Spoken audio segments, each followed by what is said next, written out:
Okay, we are just about to start. And the title of this panel is Why is Anti-Semitism on the Rise? If we were allowed the longer one, I think we would have termed it Why is Anti-Semitism on the Rise and what can we do about it? And I have on the stage with me two very distinguished colleagues, Professor Erwin Kotler. I'm not sure there is even need to introduce them, but I'll do that anyway.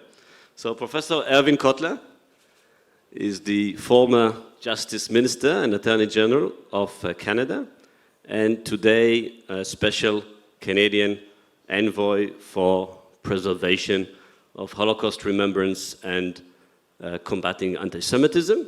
But I think most people know you, Erwin, as one of the leading champions of defending human rights and Zionism, and also of defending the idea that the two are not in inherent conflict.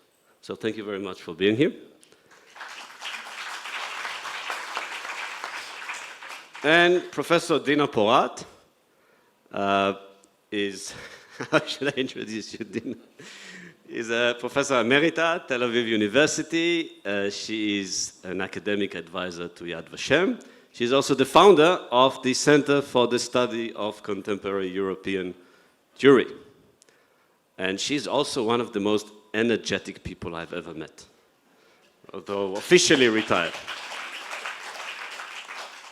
And before we'll begin our discussion and perhaps even debate about the rise of anti-Semitism and the reasons and what we can do about it, maybe I'll just say very briefly a few words about the center, because contemporary European and contemporary Judaism in general are not just about anti-Semitism and fighting anti-Semitism. I don't want anyone to think that that's the way we see it. So just a word about some of the things we do at the center. Now let's see if this actually works. Does it? Oh, that's amazing. An electronic device that I'm actually mastering? No. No, not really. So can we see the first slide? The first slide, wonderful. We are engaged in diverse studies. For example, one that do you see football players there? So that's a study about the functions that Maccabi teams played in Europe before the war and the functions they play today in Europe. Believe it or not, there are still quite a number of Maccabi teams across Europe. And also we study, we debate, we deliberate different aspects of contemporary Judaism. If you see there, Judaism and vegetarianism, this was one of our most recent conferences, dealing with the rising vegetarian movement within Judaism. Now to the next slide. Yeah, save me the effort. The next slide. We also engage with quite a bit of instructional and educational activities, some directed towards the fighting of anti-Semitism and Holocaust remembrance. So if you see the middle slide, in cooperation with the Israeli Foreign Ministry, we just had a seminar in Cyprus attended by quite a number of, in fact, the entire Cypriot Justice Ministry and Police Department, in which we explained what is anti-Semitism and how it can be fought. And we also just launched, and this is just a pilot, but a very interesting and promising one, we just launched the Let the World Know initiative, in which international students who are here attend a seminar in which they are informed about the Holocaust, about Jewish history, about fighting anti-Semitism, and then they take that back and engage in instructional seminars in countries where there's actually very little Holocaust education or education about the history of the Jewish people at large. For example, India, Ethiopia, Kenya, Thailand, quite interesting. And if we can switch to the next slide, then we also recognize, although that would not be entirely apparent from today's discussion, we also recognize that there are a lot of good people doing a great deal of important things to fight anti-Semitism, to raise consciousness regarding it. So as of this year, we are compiling annually the For a Righteous Cause report, which explores promising initiatives and projects regarding the fight of anti-Semitism. We had the honor of presenting this to the President of Israel last January.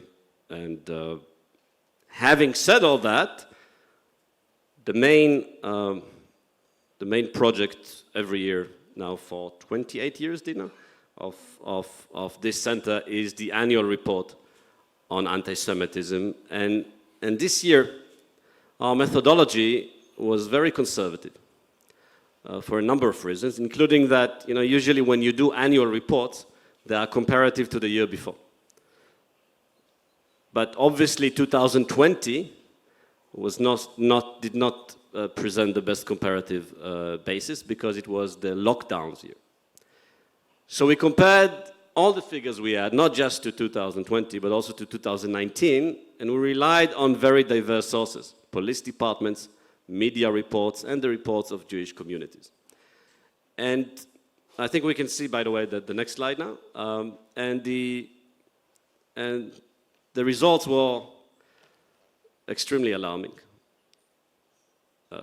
Anti-Semitism was in 2021 on a dramatic rise almost everywhere. And not just a rise, but a dramatic rise. And before we begin discussing why this was the case and what we can do about it, let me just say one thing which I think is a ray of hope, is encouraging. If we can just see the final slide. The conclusions of that report, the annual report on the state of anti-Semitism, were reported by hundreds of media platforms across the world, including many, such as BBC World and others, on the front pages. So the world is paying attention. However, the increase is there. And the first question I like to ask both of you is, why is this the case? Now, there is a bit of a dilemma here, Erwin and Dina, because it's always ladies first and guests first. And we have a lady and we have a guest. But Erwin, you're not really a guest here, are you? This is your home. So with your permission, Dina, the first question is to you. Why is anti-Semitism on the rise? Thank you. Thank you, everyone who came. Thank you, Professor Shavit, for chairing this session. And I'm really happy to say that after schlepping the wagon of anti-Semitism up the hill in Tel Aviv University since 1992, after 30 years, I am happy to give the floor and the task and the job of being the head of the center to a bright young person. As you see, he has many new ideas, and we are carrying on in directions I admit I have never thought of. Dina, not bright and not young. No. Thank you. Thank you anyway. No. It's up to me to say. Okay, but the question that was said to me, and I guess that I cannot really elaborate on it, but pinpoint the main reasons shortly. Why we asked ourselves, why such a dramatic rise? And cases of violence doubled in the United States, 78% rise in France. In Canada, the population is 1%, and 62 of the hate crimes are against Jews. And I could go on and on. The UK, especially the countries where there are large Jewish communities, which you could say is a reason, where there are Jewish communities and these anti-Semitic activities, expressions go against them. But I think we managed to pinpoint deeper. And the answer, as far as I can see, is the following. First of all, it's the corona. 2020 was a year, as you mentioned, of lockdowns. Potential perpetrators were home. Violence went down, but they were glued to their computers, where rampant conspiracy theories were all around, blaming the Jews, blaming Israel, blaming Albert Bourla, the head of the CEO of Pfizer, etc., for the pandemic. 2021, lockdown is over, the people are outside, violence is up, but they did not leave the computers that have become a way of life, a source of identity, of information. And these conspiracy theories not only continued but widened. That's first point. Also, you should add to that those who are against vaccinations, the anti-vaccination movement, which is interestingly enough very strong in Germany in particular, they harnessed terms and expressions and visuals from the Holocaust period to describe their situation. They are locked like in the ghettos, they walk with a yellow star which says unvaccinated, they are persecuted like the Jews, So it is a comparison to the worst disaster ever, the Holocaust. But this use, which sometimes is ugly and low, it diminishes or tries to diminish the Holocaust in its proper memory. Then there is the rise of the extreme right. There is a rise and strengthening of the extreme right. And we shouldn't close our eyes from looking at it and seeing it as it is. It's in the United States, the white supremacists who gained power from President Trump's presidency on, not that he advocated it directly, but the door became open more than it was before. You have in France 41% for Marine Le Pen, and you have a strengthening in Germany and in other places as well.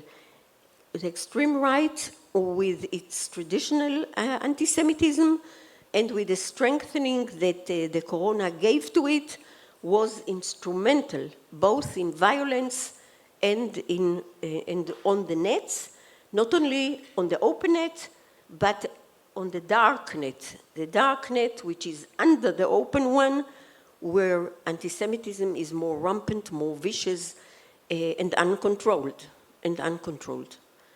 Okay, then there is the left, radical left, especially we can see it in a certain wing of the Democratic Party in the United States, but you can see it in the UK, all those who were followers of Corbyn, etc. There is a rise. The radical left is not violent.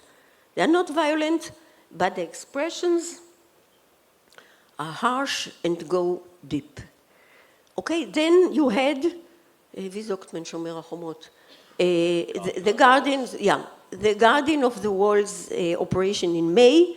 May was the worst month, with hundreds and hundreds of cases all over the world. It is not automatic that when there is an operation, there is a rise in anti-Semitism. But many times it happens, and this time it happened with such an intensity that you could think that it had been pre-arranged, premeditated, and waited for the moment to start. I think that was the only way to see it. Okay, he's taking the mic, which means I have to finish, and I'll definitely finish by saying that Iran is investing a lot of money and effort in distributing anti-Semitism and anti-Zionism, and all this combined together more or less say, why is it on the rise? Thank you. Debbie, same question. Why is anti-Semitism on the rise? You know, it's interesting, the first ever meeting of special envoys to combat anti-Semitism convened in Jerusalem on the eve of Yom HaShoah Gvurah, the eve of National Holocaust Remembrance Day. Dina actually addressed our group on the second day.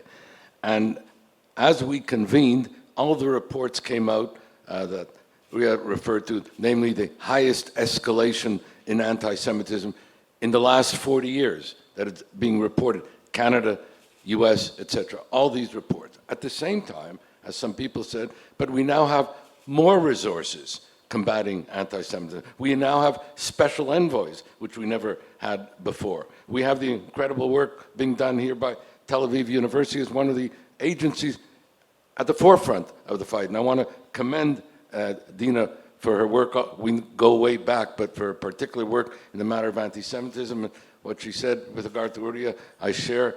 This is a real effective dor hemshech. So, kol hakavod to both of you. And so the question was, how do we explain this paradox? And I actually was asked to answer that question. I'm going to give it very, very briefly. One has to have an appreciation of the origin, nature, and impact of anti-Semitism. Anti-Semitism as not only the oldest, longest, most enduring, most global, most lethal of hatreds, but one that mutates and metastasizes over time.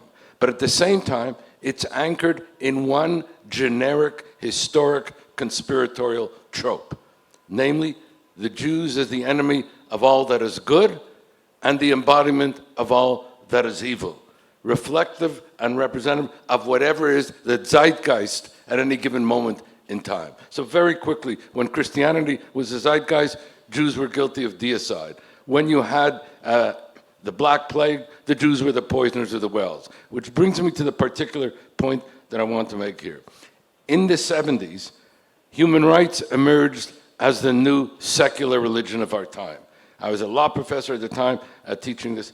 Not only did you have that dynamic, but Israel was held out then as being the meta human rights violator of our time. In other words, Israel was the new geopolitical antichrist of our time. And I'll give you one example, because it's not as well known, but you have to understand that this is metastasized over the last 50 years. And so what happened in 1974, and has continued every year since, and this was before the Zionism as Racism Resolution UN of 1974. In 1974, Israel was held out to be the enemy of labor. Evidence, the resolution then of the International Labor Organization condemning, I could say alleged, but that's not, it was held, condemning Israeli repression, Palestinian trade unionism. The enemy of health. Evidence, the resolution of the World Health Organization condemning Israeli poisoning of Palestinians on the West Bank. I just want to say that for the last 2 years, Israel was held out to be, this is going to sound astonishing, the only violator of health rights in the world. The enemy of culture. Evidence, the resolution of UNESCO condemning Israeli desecration of Palestinian historic sites, West Bank and Jerusalem. The enemy of women. Evidence, the resolution of the UN Commission on the Status of Women condemning Israeli suppression of Palestinian women's rights. Again, here, for the last 2 years, Israel has been held out to be the only violator of women's rights in the world. The enemy of peace. Evidence, the resolution of the UN General Assembly condemning Israel as a non-peace-loving nation, and finally the enemy of human rights. Evidence, the then UN Commission on Human Rights, now the UN Council on Human Rights, condemning Israel in a series of resolutions as being the major violator of human rights. And so it is then. In 1974, Israel held out to be as the enemy of labor, health, culture, women, peace, and human rights. Israel was held out, not just the Jews, now Israel was held out to be the enemy of all that is good and the embodiment of all that is evil. You have to understand these resolutions have been passed annually like that every year since.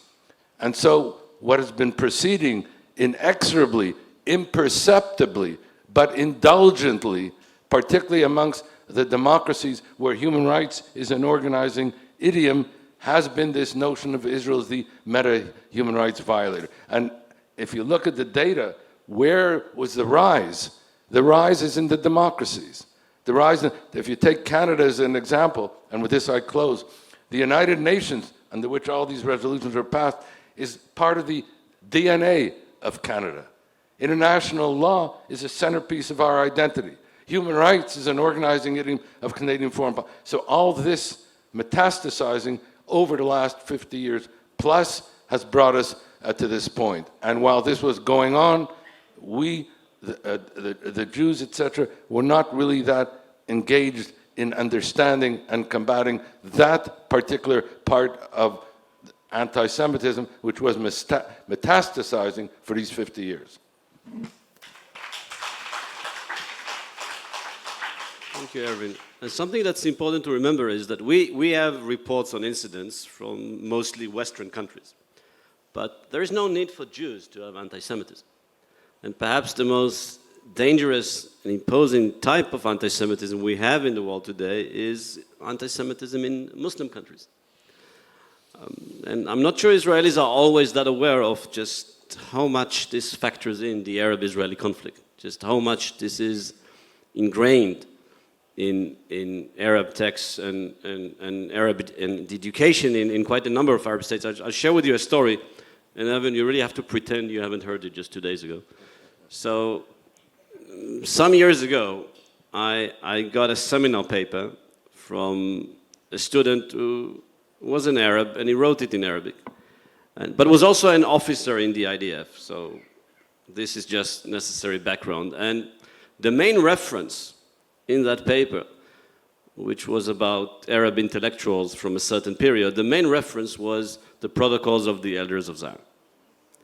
So I was quite surprised. At first I thought maybe this is one of those tricks students play, although usually not university students, that they try to see whether the professor actually reads the paper.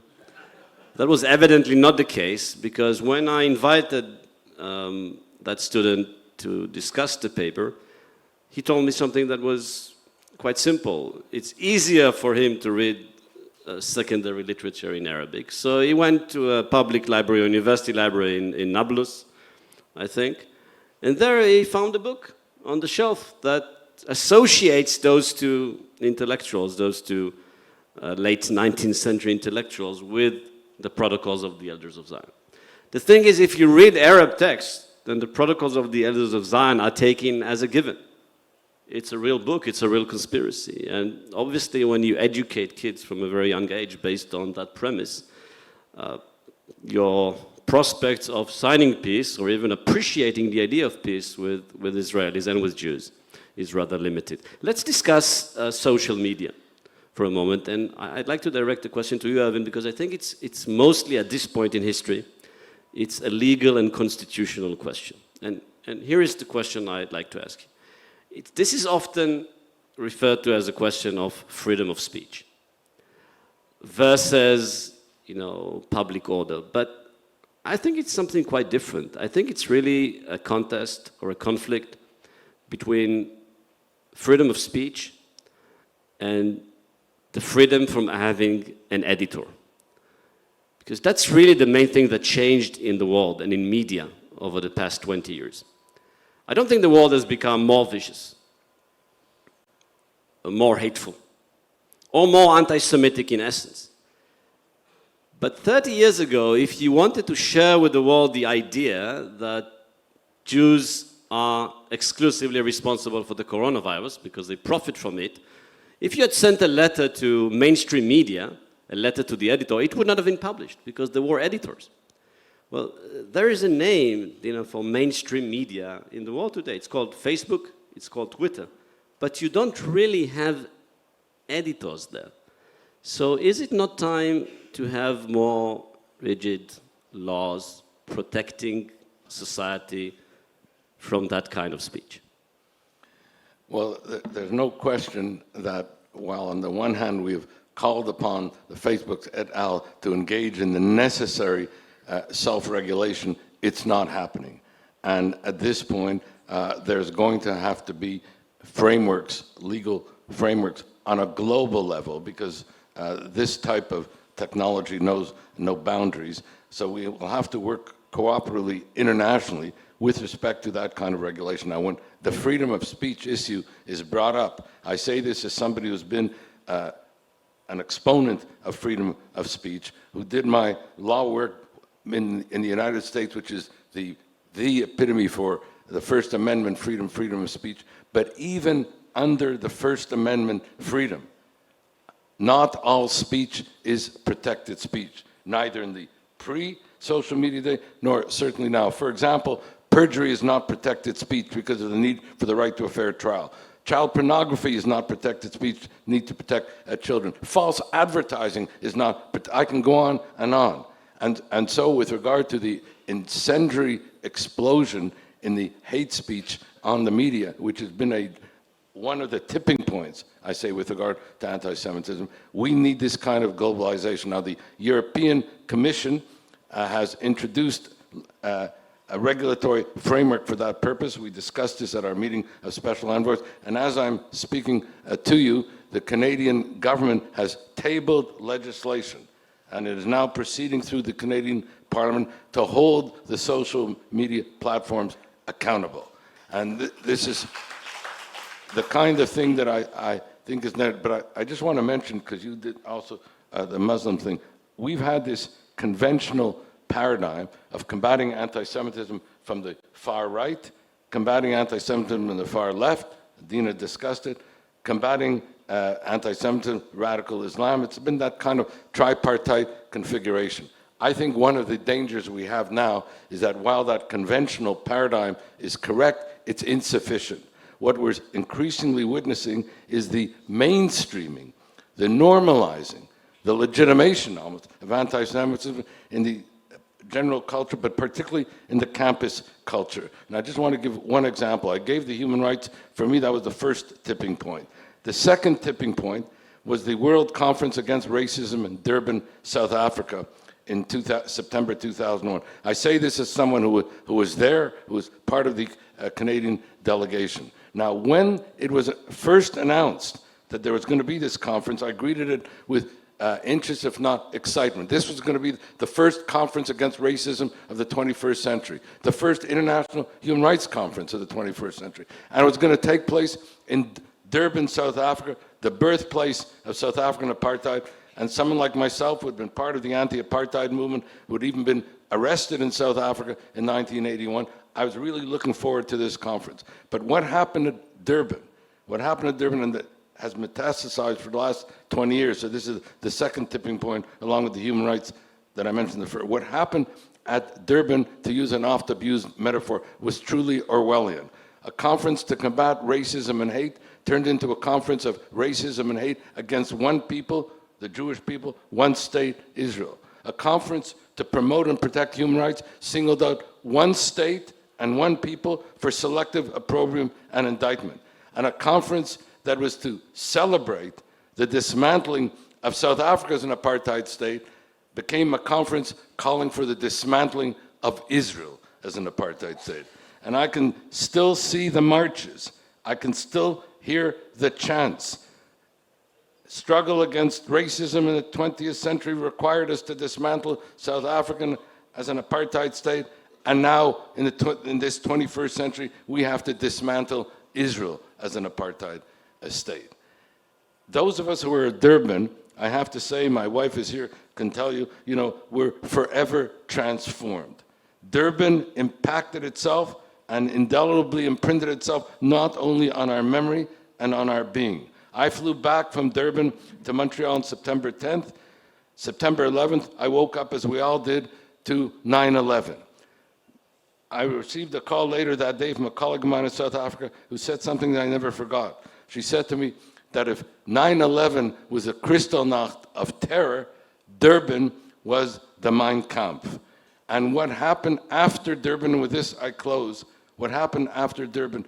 Durban became the birthplace for the whole mantra of Israel as an apartheid state, for the birth of the BDS movement, for the internationalization of Israel as a human rights violator before the International Criminal Court, etc., etc. This became a tipping point, drawing on the first tipping point I mentioned about Israel as a meta-human rights violator, but now with Durban metastasizing, and this has continued for the last 20 years. Dina, you want to add to that? Thank you, Irvin, as always. I'd like to add 2 points with the chairperson's permission to what you said. One is that you started by describing 1974 and these decisions or resolutions that were taken against Israel in... Okay, I would like to add here that why Israel? Why is what happened is that anti-Semitism created a certain image of a Jew. Along the centuries, the layers of this image multiplied one upon the other, religion and economic and ruling the world and this and that. And there is an image. This image has been transformed or transplanted on Israel because Israel is a Jewish state. And I think this should be emphasized. It's not just political.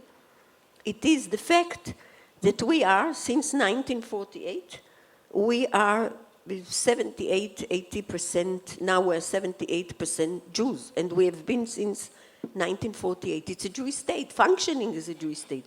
And if it is a Jewish state, it has this image, it has these characteristics that were attributed to Jews.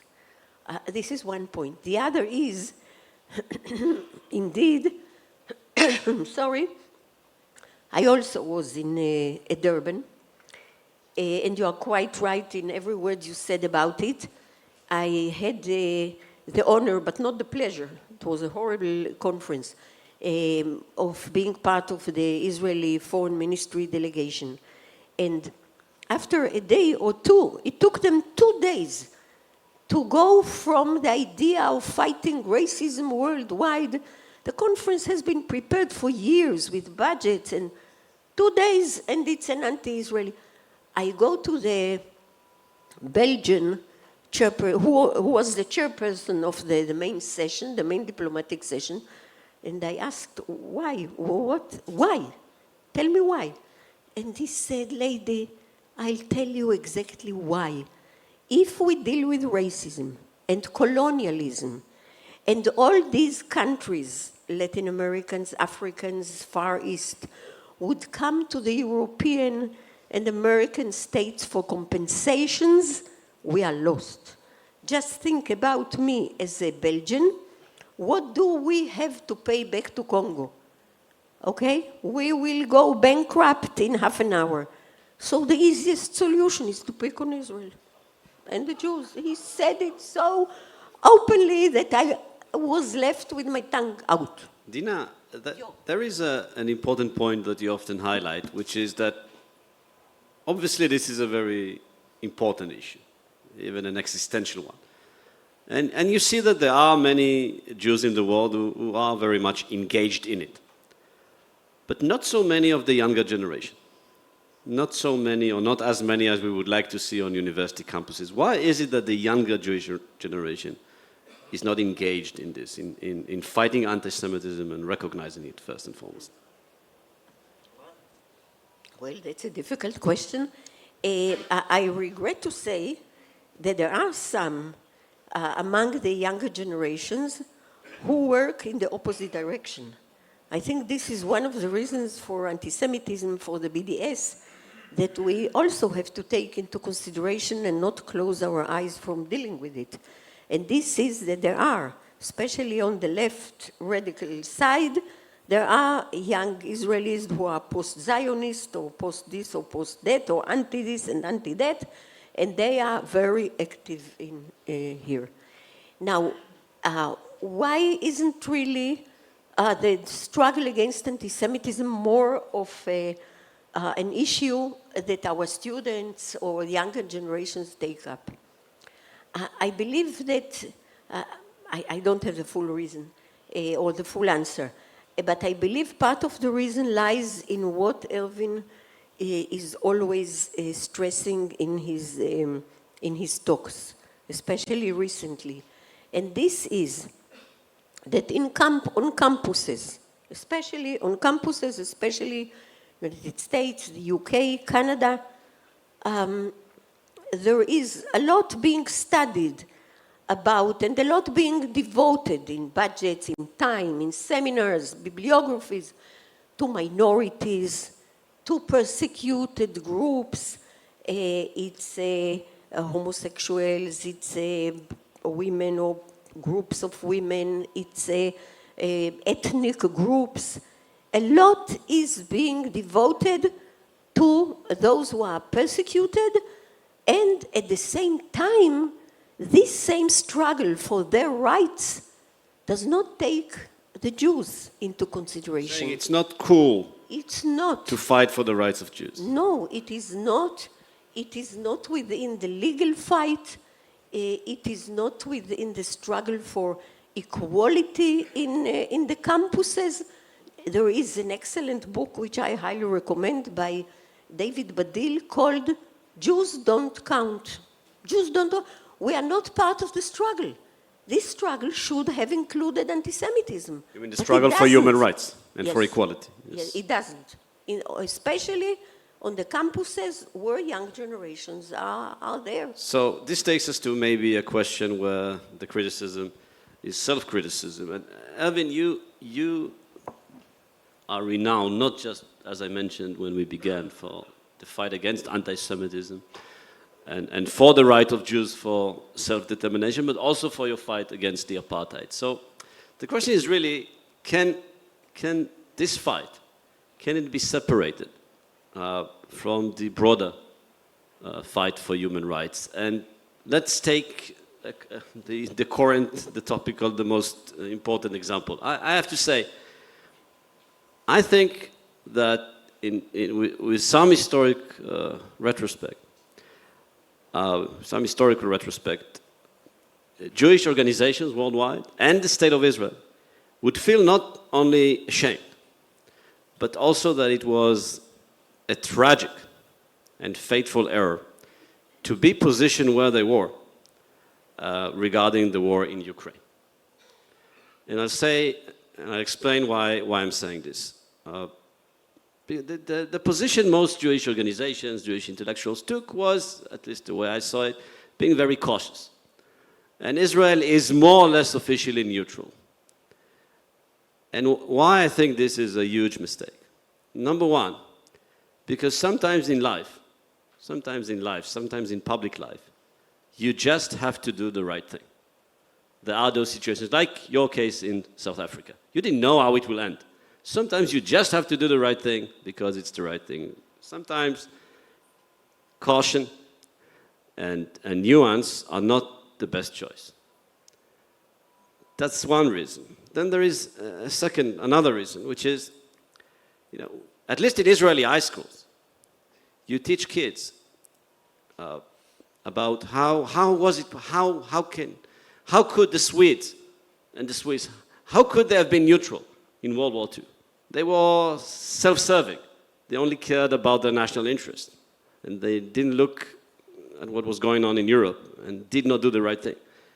How exactly is that lesson going to sound? How is it going to ring in Israeli high schools next year? I mean, how valid would that argument be? And finally, I don't think this will pay off. And we are already seeing evidence for that. Because dictators, whether it's Iranian dictators or Russian dictators, they don't understand the language of nuance. They don't understand the language of hesitation. They understand only one kind of speech: moral clarity and resolve. And the Jewish people in Israel have not shown that over the past 2-3 months. So your comment on this, please.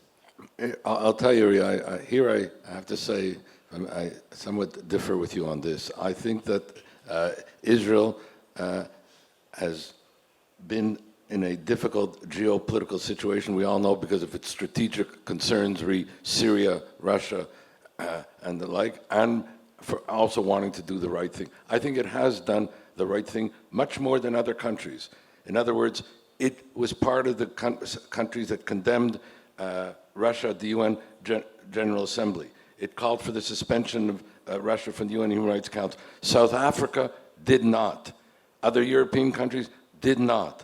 So I think we shouldn't be in a defensive situation here, because I think we also provided more by way of humanitarian health relief, etc., than almost any other country. And Israeli NGOs have been very much involved in that regard. I'll tell you what worries me with regard to the Ukraine even more, and that is the false comparison that is made, where the Palestinians are held out to be the Ukrainians and Israel is held out to be Russia. And that's the kind of disturbing thing that I'm worried about in the campus culture, more than that we didn't really assist. I think it's a continuation of this thing, yet again, of now Israel not just the Jewish people, the enemy of all that is good, the embodiment of all that is evil. And it goes back to what we've been discussing. In the campus culture, you know, human rights, the campus culture became a human rights culture. Palestinianism became the poster child for human rights in the campus culture. Then we had intersectionality, and this relates exactly to the Ukraine-Russian thing, where Israel is held to be on the wrong side of all the human rights issues, not just in the Middle East, and therefore is singled out for selective opprobrium and indictment. I think we have to turn this issue around on its head. We have to get out of the docket of the accused. We have to take the initiative, and we have to say that all this delegitimization of Israel, because if you say, you know, Israel's being delegitimized, they say, well, it should be delegitimized. Look at what it's doing. What we have to make the case here is to say this type of laundering of the delegitimization under the protective cover of the UN, under the authority of international law, under the culture of human rights, under the struggle against racism, is corrupting each of these values. And that anti-Semitism is not just an assault on Jews, it's an assault on our common humanity. It's toxic to democracies. It's toxic to human rights. And to say to people, if you care about human rights, if you care about international law, if you care about democracy, then you better join at the core of that fight against anti-Semitism, because as we've learned only too well, that while it begins with Jews, it doesn't end with Jews. And I think we should start to turn the case around, get out of the docket of the accused, and begin to hold others to account.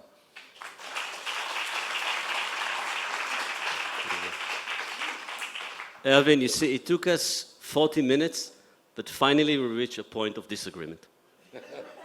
Which is good, which is good. Dina, you have a minute to say, to address the following.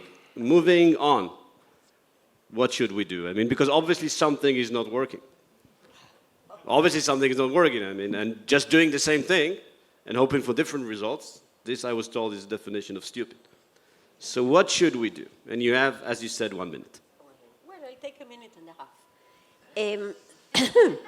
half. I wanted to add first that some 2 weeks ago I was in New York and I visited the offices of the World Jewish Congress.